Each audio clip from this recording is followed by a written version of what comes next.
Hey Sam, Hi, Adele. How are you? good, thank you. Okay, so today we're talking about the microbiome. Yeah, Mm, very fascinating, and it's like it's the frontier of neuroscience, isn't it? mm, The more we know, the more we don't know. yeah, Um it's a fascinating topic.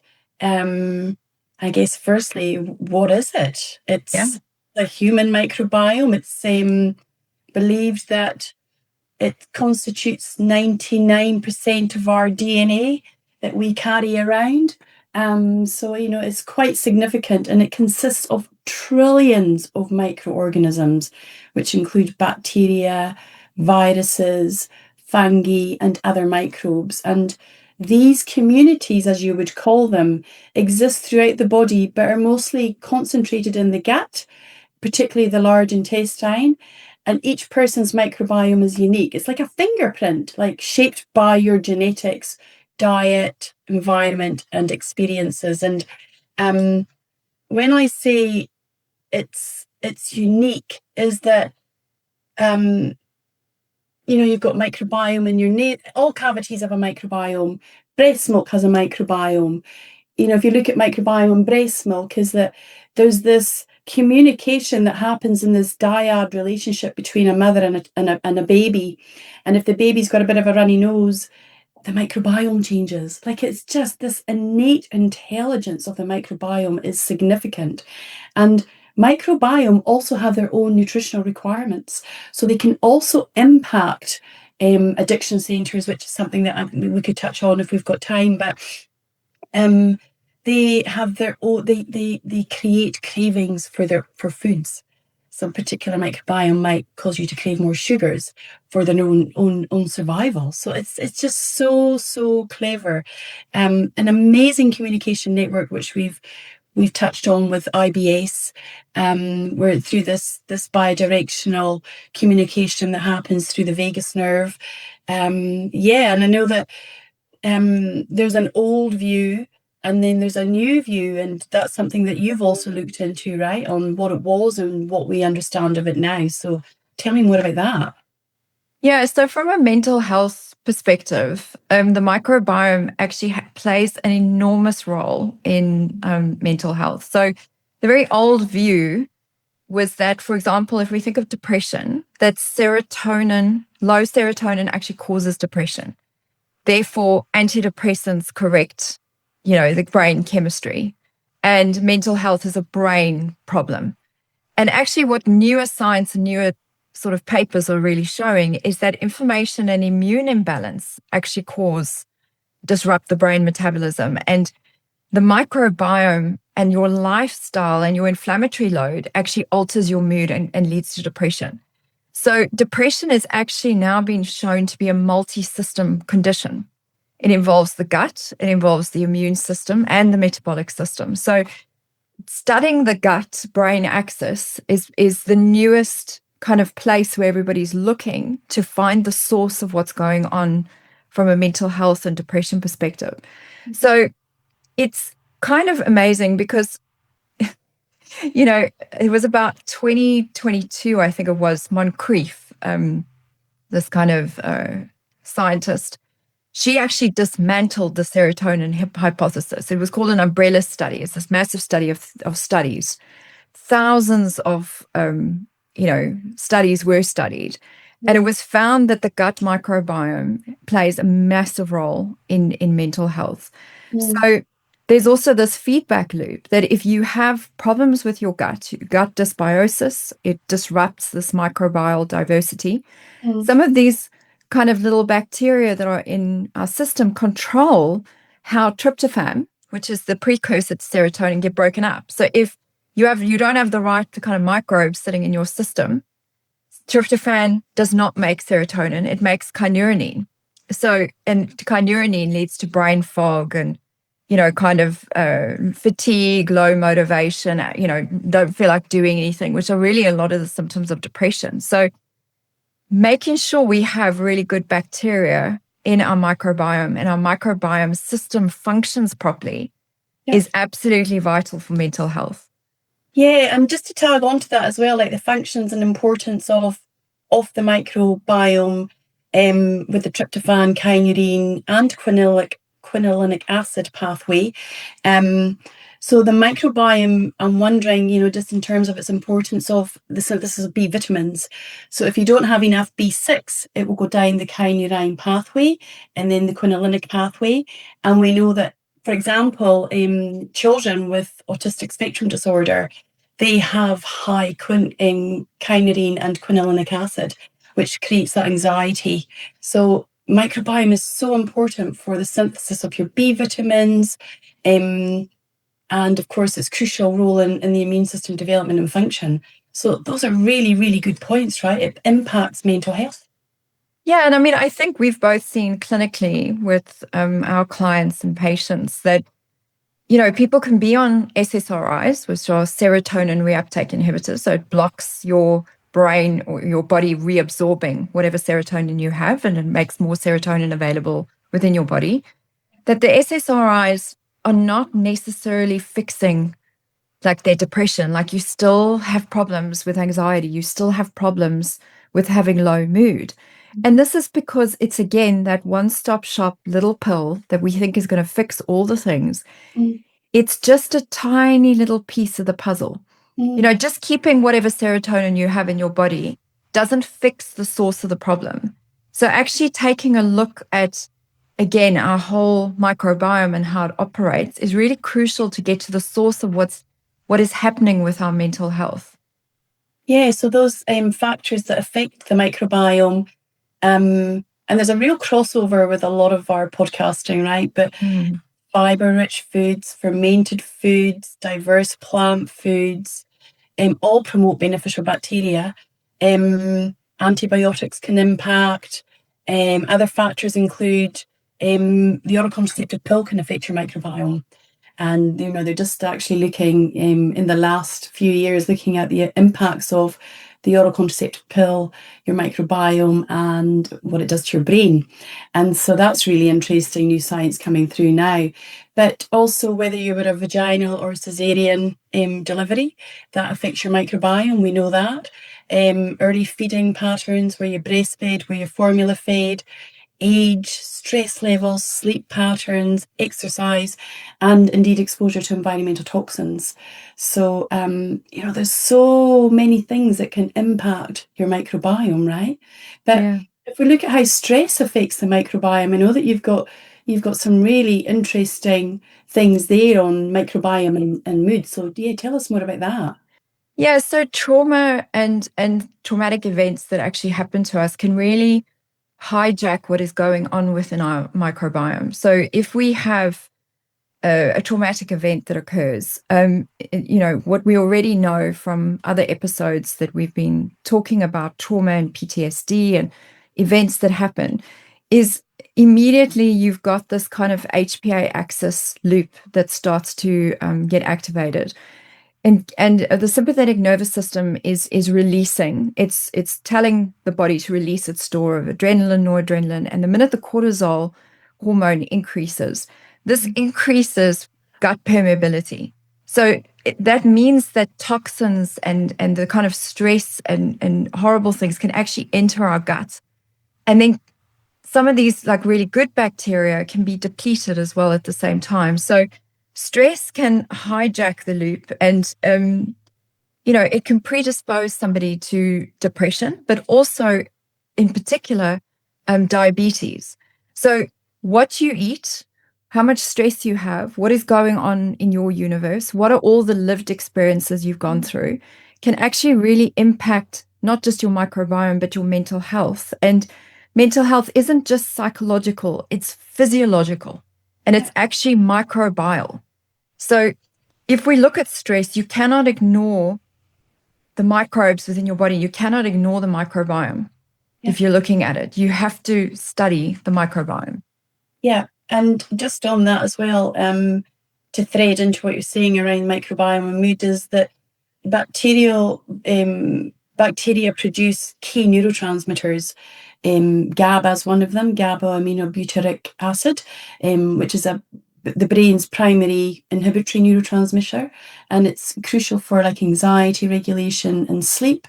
And several bacterial species can produce GABA directly, which are Lactobacillus rhamnosus, Lactobacillus brevis, and Bifidobacterium dentium. Three quite specific psychobiotics, if you like, that can help with your GABA regulation. And so, we need GABA for sleeping. It's kind of GABA is an interesting neurotransmitter because it's made from glutamic acid, which is 90% of your neurotransmitters or thereabouts.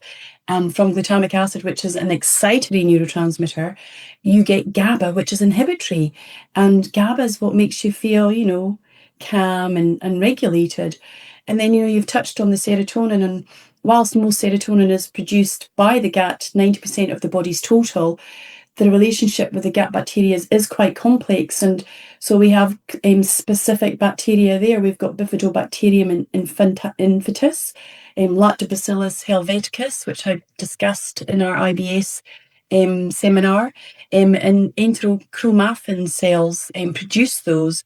And then we've got dopamine, which is around that reward system, and dopamine's getting a real plug on social media at the moment with ADHD and addiction. But dopamine is essential for motivation, and it's part of reward processing and motor function.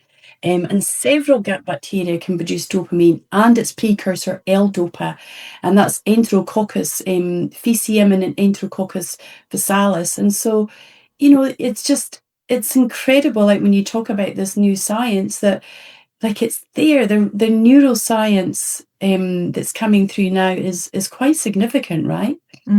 Really significant. And, it's even showing like really strange studies. There was a study that was produced literally at the beginning of 2025 that showed that gut microbes even regulate your body clock, so they keep time. I mean, so your kind of diurnal pattern is actually being synchronized by a particular Reuteri bacteria, and it responds to light and dark cycles. So if your gut microbes are literally keeping time, it's like you've got these little creatures, these little brains cruising around, communicating with the big brain. It's just who's actually running what is what I want to know. It's absolutely incredible. And like the addiction connection, it's incredible. Like the microbiome diversity is directly linked to addiction vulnerability through dopamine reward pathways. And what we know about that is that these microbiome and metabolites such as short chain fatty acids are crucial mediators for the morphine reward system. And that in itself is just fascinating. And of course, with a lot of addiction, self-care is compromised. So lifestyle factors are not necessarily, geared in the right direction for self-care, which would affect microbiome. Okay, so you start to then lose that diversity that is required for your health. And so it makes me giggle a little bit. Like from the naturopathic philosophy, we have been talking about this for absolutely decades. Like it's the foundation of naturopathic medicine. And now, it's like, wow, this is just like new moving research. And it does kind of trigger me a bit, because I would often say to my husband, John, that we've always done that. But now we can say, like, now we can pull on the science. And, through observational studies, naturopathy has been doing this for hundreds of years. It's fascinating, but now we know why it works. Yeah. And it's also interesting that even you have even a microbiome in your mouth. You have an oral microbiome. And stress response, you can actually measure stress response in your oral microbiome. How does that work? Yeah, well, you can do saliva cortisol testing, which can directly be correlated with your diverse microbiome in your mouth. We know that particular microbiome was involved in dental caries because it impacts on your enamel. And so, it's really quite fascinating. And I had come up with this hypothesis several years ago, just from my own experience from my middle child, Johnny, who's about to be 12. where he had a dreadful gastrointestinal infection when he was 10 months old that he contracted on an international flight, and he was sick for a number of years following that. And this impeccable diet, like low inflammatory diet. He was gluten-free, dairy-free, soy-free, egg-free, and we turned him around, but it took a couple of years. And in that process, he ended up with a couple of dental caries. And I was just blown with how this could possibly be the way, because of how I was just so hyper vigilant on everything that went in his mouth. Everything was homemade, no sugars. Just from my own experience as being a naturopath and looking at this low inflammatory specific carbohydrate diet with him. And then I hypothesized, before I knew this, I think it's the microbiome, his oral microbiome, and boom. And so there are actually specific probiotics that you can take for oral health. So yeah, it's a really good point that you raised there. So if we talk a little bit about kind of treatments, I mean, if you sort of did a test and figured out, okay, we're missing all these different little microbiome species in our body, can't we just like get them in there and it's all good? Like I read that hilarious, there was this really disturbing case study. It was from UNSW, 2022 case study, that a woman with severe bipolar disorder, she went into long-term remission after she did a DIY fecal transplant from her husband. The story went viral, and now people are sort of thinking, cool, we could just reboot the microbiome system and restore emotional imbalance and imbalance to whatever diseases and things we have by transplanting, the good bacteria in. What are your sort of thoughts about fecal microbiota transplants or other ways that we can get the good microbiome of microbiome thingies? I want to have a disclaimer on here, is that do not do that at home. No. Yeah, okay. That is just like, we are not promoting fecal transplants in any way. But what I do know about fecal transplants is that they were doing this at least 15 years ago when I attended a conference in Australia from the Mind Foundation, which is for neurodiverse children. And so they were looking at this. They'd done a number of studies in the States, and Dr. Nancy O'Hara was one of the key speakers discussing that in her own clinic, that they were doing some of these trials. And what they had noticed was that it was redirecting the immune system into something else. And they've also done these fecal transplants for like Crohn's disease. And what they have found is that they work for a time frame. So the long-term outcomes are limited. The other thing that needs to be considered here as well with fecal transplants is that you can inherit a microbiome. So people who were slim, very slightly built, ended up with obesity, and because they had inherited some of the genus microbiome involved in, So that's some of the problems with the kind of fecal microbiota transplants, is you don't know what you're getting, so, and that's why it's like, don't try it at home kind of thing. But I think there must be other ways that we can transform like our microbiome. Like what are they? So just before we touch on that, like, because we kind of touched on factors that influence microbiome.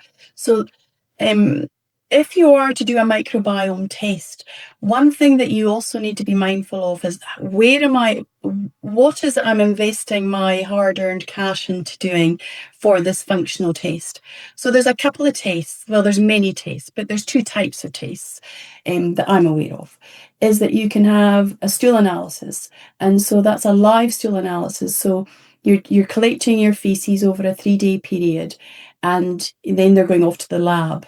And while in transit, we don't know what the nutrient requirements are of the microbiome, okay?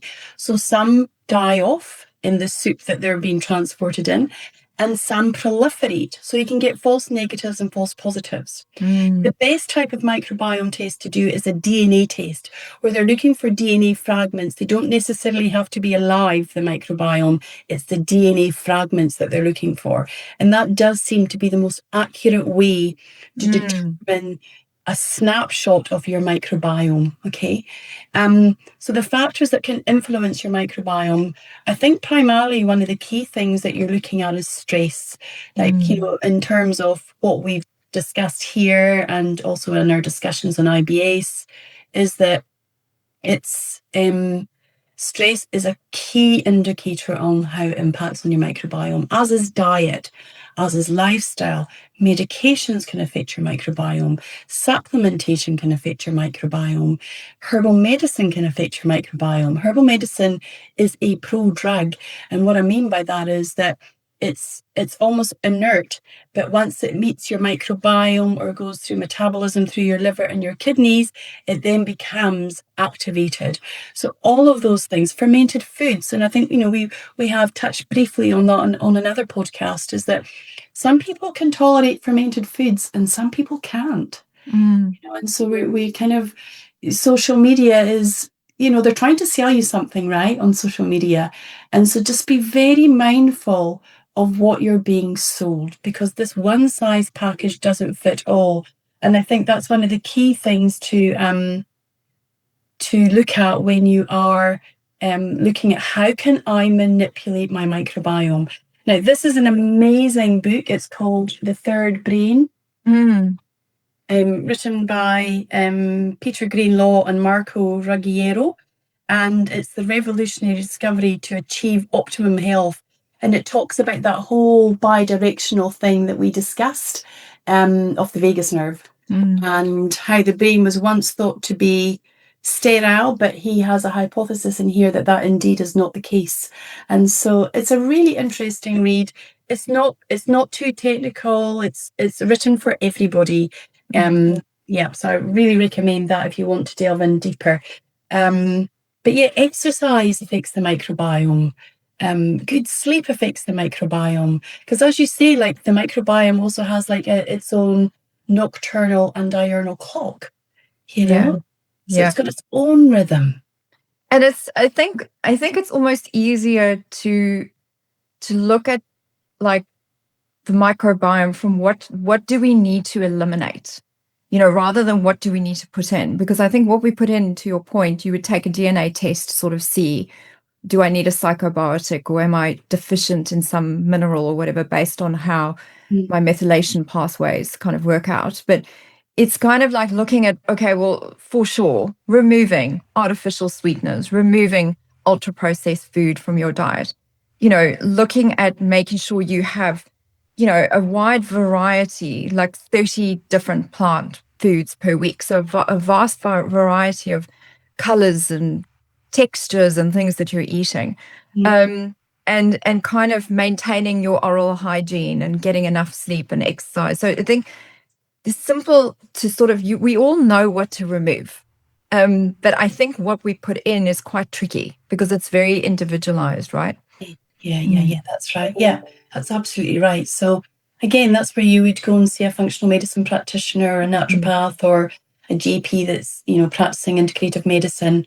That would be my recommendation. Yeah, absolutely.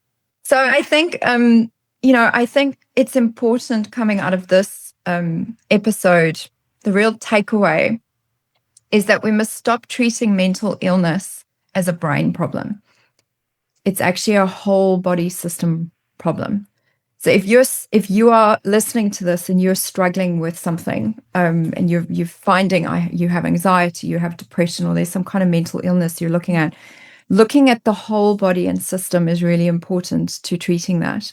Yeah. And the microbiome, I'm sure we're going to talk more about it in the future, but this is a good kind of kickstart. We might go a little bit deeper in certain aspects of the microbiome, because the research is super exciting. Absolutely. I mean, how could we not talk about it again? Because it's just so integral. It's part of our DNA. Yeah.